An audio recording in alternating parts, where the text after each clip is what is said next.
First things first, if you're familiar with this introduction, feel free to skip ahead until the trigger warning for our racist, hate-filled image of the day appears on screen. Otherwise, let me tell you. In each of these videos, I give away a t-shirt from my website, UnionOfTruth.org. That t-shirt goes to whichever comment scores the highest on my double-secret proprietary rating scale. And they get to pick whichever design they want from the website. Mind you, I give away a t-shirt if the video gets at least 5,000 views and 50 unique comments by the time I start making my next video. I intend to make these videos 5 days a week, Monday through Friday. Official rules are posted just below the like and subscribe buttons. Now, unless you are already fully aware of the following 9 facts, or you have a completely open mind and seek to expand your worldview, these videos might not be for you. Fact number 1. All of our society's root-level structural institutions are controlled by psychopathic parasites who intend to utterly subjugate us. And that's putting it mildly. Fact number 2. No one is coming to save us from them. If we don't take matters into our own hands, we will be utterly subjugated. Fact number 3. We are quickly running out of time to prevent such an outcome. Fact number 4. In order to prevent our subjugation, we need a viable plan of action. Fact number 5. There is no quick fix. A viable plan will need to be very detailed and will require that people must go outside of their comfort zone in order to comprehend it. Fact number 6. As an aspect of its viability, the plan must not require that everyone fully comprehends it in order to follow it. Fact number 7. Since the plan must not require that everyone fully comprehends it in order to follow it, leaders will be needed to properly inform and correctly guide fellow citizens who won't put forth the effort to fully comprehend the plan. Fact number 8. Leaders will need to fully comprehend the plan. Fact number 9. Exemplary leaders are committed to empowering those whom they lead. Exemplary leaders lead by example. And for those of you who are still with me, here's a 10th fact. This book contains a viable plan. The purpose of these videos is to disseminate the information provided in this book and to start an ongoing dialogue about all things related to the plan. You can download a free copy of this book in PDF format from UnionOfTruth.org without signing up for anything or filling anything out. As a matter of fact, I'm hoping you'll take me up on my simple 10-page challenge. It works like this. Read the first 10 pages of the book and fully investigate all of the links that are offered in order to discover the following. 1. Am I functioning from a valid conceptual foundation? 2. Have I done enough legitimate research to qualify as someone whose opinion is worthy of consideration? 3. Does the book actually provide a viable and fully detailed plan to thwart the science of fiction? Quite simple, and certainly not too much to ask of any red-blooded American patriot. One more thing. Those of you who are wondering, who is this guy? Should be sure to check out my video entitled, Who is this guy?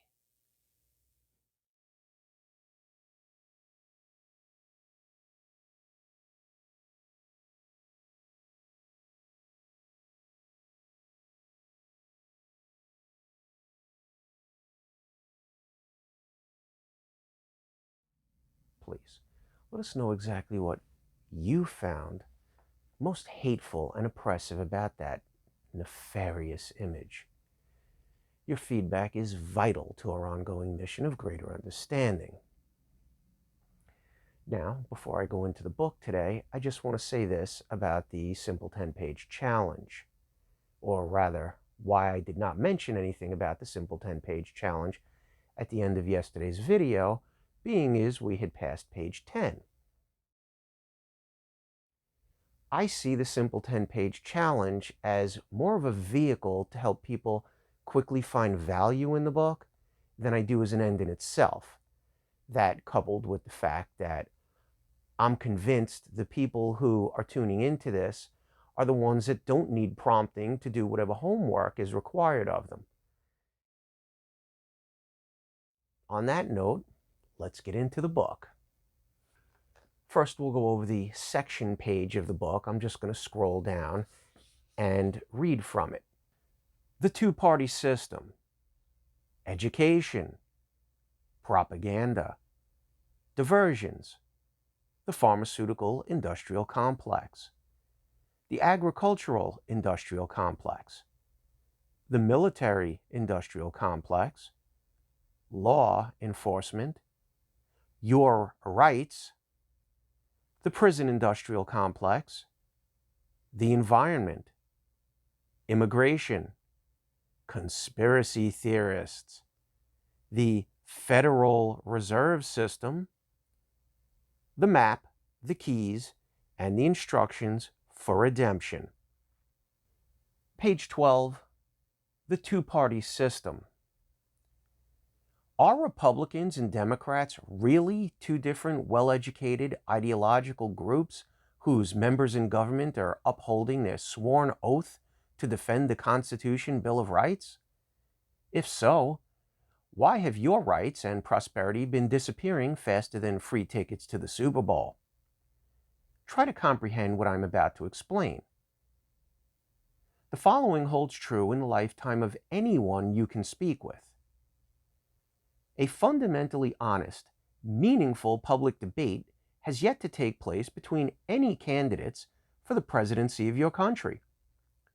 Not once have you been able to listen to two or more presidential candidates challenge each other and those in the audience to delve deeply into any true underlying causes. This holds true for all of the problems that your country has faced and is currently facing. This is not a result of programming-related time restraints. In order to promote the general welfare, they need not sacrifice principle to expediency, unless the general welfare they are promoting is that of their big donors. How familiar are you with the infamous bank bailout?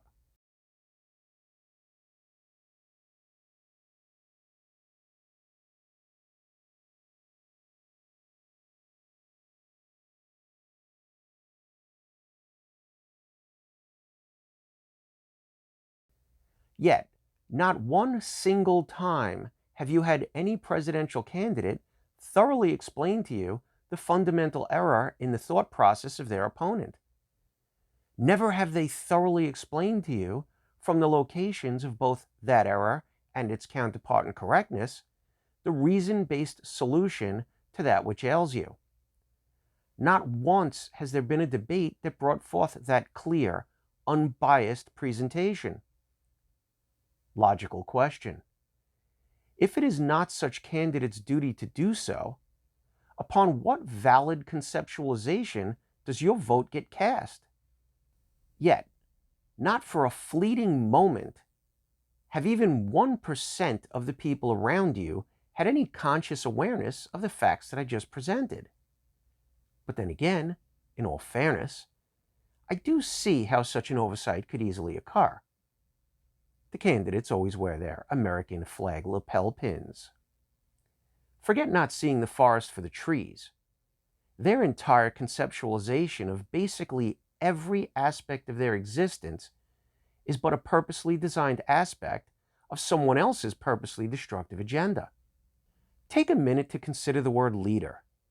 Try to be fully aware of the fact that the word is used for the purpose of identifying those people whose influence causes others to go to the places that such influence intended to cause them to go. Then, while maintaining such an awareness, look around at the current state of affairs in your country regarding the following. 1. Your lack of buying power. 2. Your oppressive system of taxation. 3. Your staggeringly high national debt. 4. Your polluted air, water, and food. 5. Your failing education system. 6. Illegal immigration. 7. The constant legal confiscation of your supposed rights. 8. The ever-expanding for-profit prison industry business model. 9. The ever-increasing need for governmental/police/military surveillance/intrusion in all areas of personal and public affairs, etc., and understand exactly how it is that you got to this place. Understand that the rights of the indolent have become prey to the active. Understand that because of such indolence, there is now what amounts to a private interest owned and operated, exclusive system in place that controls the ability to hold any manner of meaningful public office. Understand that such office is what empowers those people whose direct influence causes others to go to the places that such influence intended to cause them to go. Then Google the terms ALEC exposed, gerrymandering, omnibus bill, federal debt, Defense Department cannot account for funds, government cost overruns, words of art, legal fiction, surreptitious, rationale, deference, and Quisling. Then look at what the leaders who have created the miserable quagmire you've been led into have repeatedly done regarding the legal ability to confront those hazards. They've done their best to make sure that such power remains in the hands of the same group of traitors who brought forth the mess and who are continually crafting legislation that will enable it to flourish. Does my usage of the word traitors seem unjustified to you? Does it seem as though I'm being overly critical, or perhaps even exhibiting a dangerous political ideology? Well, just in case anyone answered yes to either or both of the previous questions, let's see how the Merriam-Webster Dictionary defines the words treason, insurrection, and rebel. Treason: the offense of attempting to overthrow the government of one's country or assisting its enemies in war. Insurrection: an act or instance of revolting against civil authority or an established government. Rebel: to resist the authority of one's government, to act in or show disobedience, to feel or exhibit anger or revulsion. Revulsion equals a feeling of complete distaste or repugnance. The last time I checked, the Declaration of Independence, the Constitution, and the Bill of Rights expressed and still define both the lawful purpose of government in general and the lawful scope of the federal government specifically. The last time I checked, functionaries of a government are not the government. They merely work for that government. So, rationally speaking, aren't official actions that are in violation or not in pursuance of the concepts and procedures that the above-mentioned documents and state constitutions express and, in certain cases, specifically instruct, actions taken against the government they officially established and whose scope they define? Are those not acts of breaking the law? And when such actions are taken repeatedly, by way of methods that evince designs to circumvent and undermine said established government through 1. Outright deception, 2. The elimination of meaningful public oversight, 3. The ability of the average person to interpret statutes, codes, and regulations, let alone find recourse in the law.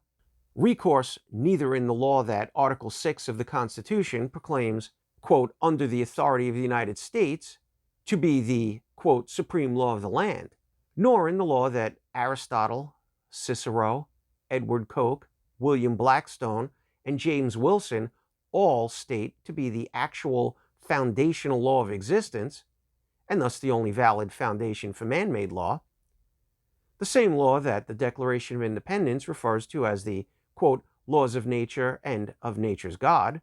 How can such actions not constitute attempts to overthrow and revolt against one's government?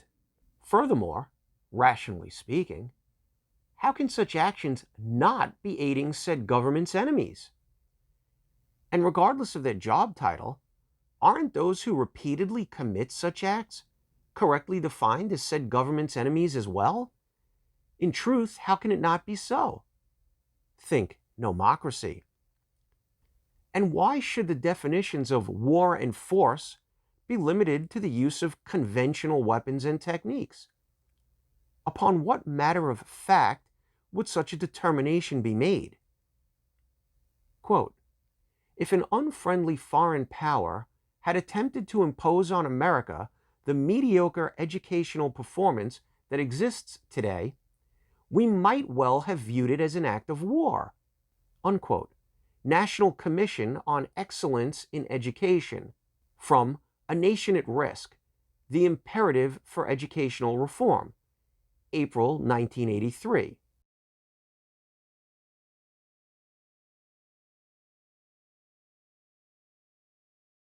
Do you recognize the fact that Article 5 of your nation's Constitution was not inserted on a lark? Are you aware of the acknowledgement in your nation's founding documents of natural rights and common law? How about your nation's long-standing practice of jury nullification? Indeed, there comes a point in the honest search for truth when, regardless of how conceptual roadblocks are artfully administered in an attempt to disguise it, truth becomes plainly evident. I dare you to find an actual example of government officials in any government being understood by the highly educated men who founded your nation as trusted arbiters of truth. And while you're at it, I dare you to find an actual example of employees in any other field literally controlling the lives of their employers and regularly telling them bald-faced lies without any meaningful negative consequence. Google the following terms and examine the many examples of outright bald-faced lying that you will be presented with. Bush Sr. lies, Bush Jr. lies, Bill Clinton lies, Obama lies, Hillary Clinton lies, McConnell lies, Pelosi lies, Reid lies, Cheney lies, IRS Commissioner lies, Attorney General lies, etc. Then carefully consider the fact that you and everyone you know, and pretty much everyone you know of, are the combined host organism for a relatively small group of my smug, ruthless, parasitic frontmen. Indignation? Anyone? Now to the links. 1. A must-watch video from the Hillsdale College Public Policy from a Constitutional Viewpoint online course.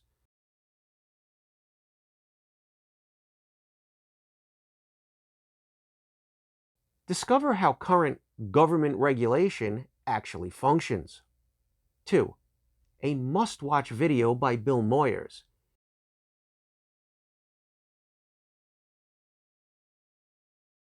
It exposes certain questionable actions that are routinely practiced by those who have been elected to craft legislation that's in your best interests. 3. A must-read article from Forbes entitled, Obama's Disdain for the Constitution Means We Risk Losing Our Republic.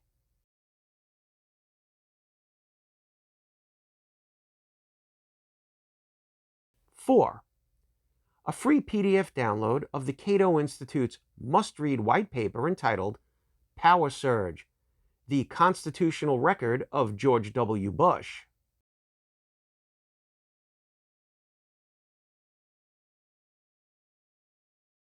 5. A must-watch conversation between Chris Hedges and John Ralston Saul.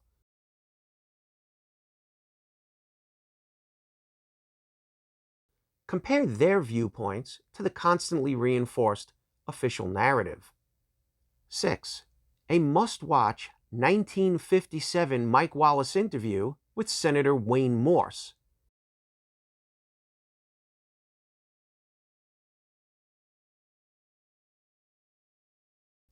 Listen to what the senator says about the reasons for his actions. Also, see if you can detect any of the subtle advertising that was seamlessly blended into the broadcast. 7. A must-watch video that talks about the purposeful exclusion of third-party candidates in presidential debates.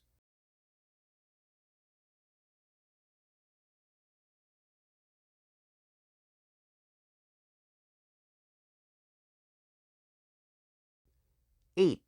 Part 1 of a must-watch video interview on C-SPAN with George Farah, author of the book No Debate.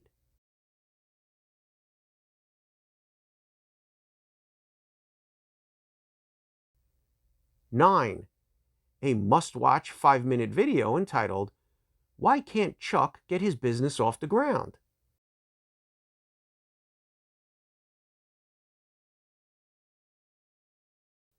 It will help even the most dedicated patriots see how their leaders in government are working to ensure their prosperity. 10. A report from 2009 that explains how, of 2,737 lobbyists hired to promote the interests of drug companies, health professionals, industry groups, business organizations, insurers, and hospitals, 1,418, or 52%, had worked for Congress, the White House, or federal agencies. That included 55 former members of Congress.